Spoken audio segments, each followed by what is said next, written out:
Why do people drink too much? It's like, if you like alcohol, that's a stupid question. Yeah. Right? It's like, why do people drink too much? Well, because it's great. Yeah. It's like, okay, so why stop? Well, you do stupid things when you're drunk. You hurt yourself. You compromise your health. It's really hard on the people around you. You tend to turn into a liar, and it screws up your life. Yeah. It's like, yeah, but it's pretty fun. Yeah, well, it is. But you need something better than that. And what's better isn't being straight and not making mistakes. It's like, that's all prohibition in some sense. What's better is, no, you need an adventure, man.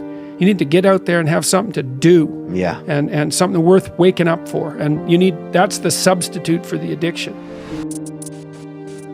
Alcohol really is a good drug for coping with anxiety. That's why people use it. So it does two. If you really like alcohol, it does two things to you. It makes you more extroverted and enthusiastic. Well, you're on the ascending limb of the blood alcohol curve, which is why you have to keep drinking once you start.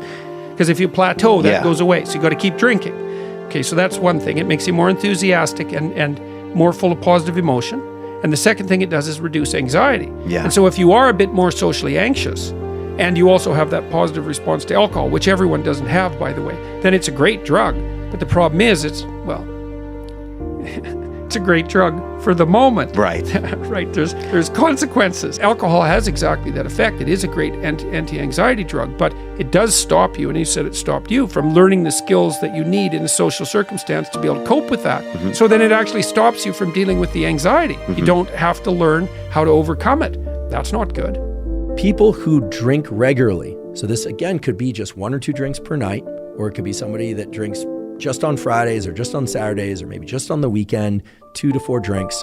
Well, those people experience changes in their hypothalamic pituitary adrenal axis that result in more cortisol, more of this so-called stress hormone being released at baseline when they are not drinking. This is really important. People who drink a bit, and when I say a bit, I don't mean 1 or 2 sips or even a glass of wine every once in a while. I mean, again, people that are maybe having 1 drink a night with dinner and maybe on the weekend a few more.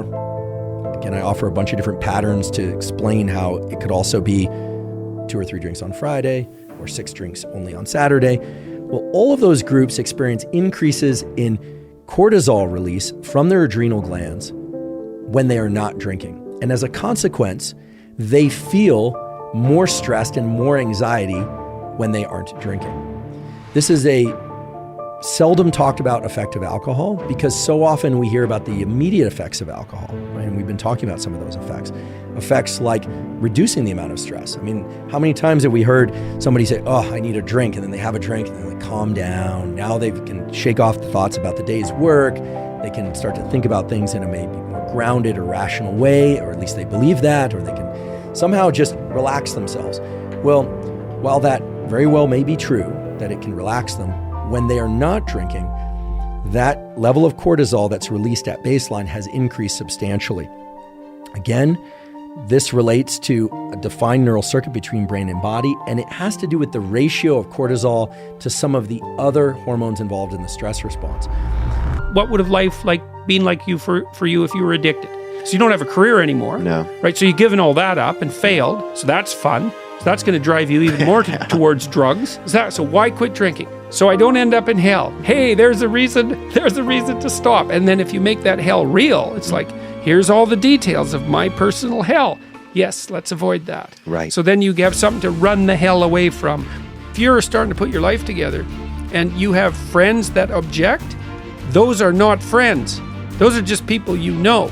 They're not friends, because a friend is someone, this is one of the hallmarks of a friend. Here's 2 hallmarks. A friend is someone you can tell bad news to, and they won't tell you why you're an idiot, and they won't interfere with your suffering. They'll just listen, and maybe they'll suffer along with you. Okay, so you can tell bad news to them, and they won't tell you some worse thing that happened to them. They'll listen, and they'll suffer along with you. But a friend is also someone you can tell good news to, and the friend will say, wow, in this veil of tears, something good happened to you. Great, man. Congrats. I'm wonderful. It's rare. It's unlikely.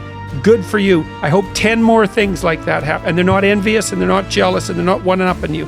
And if you're trying to get your life together, if you're trying to get your life together and your friends get in the way, that's actually real useful for you, because you've now identified who your friends aren't.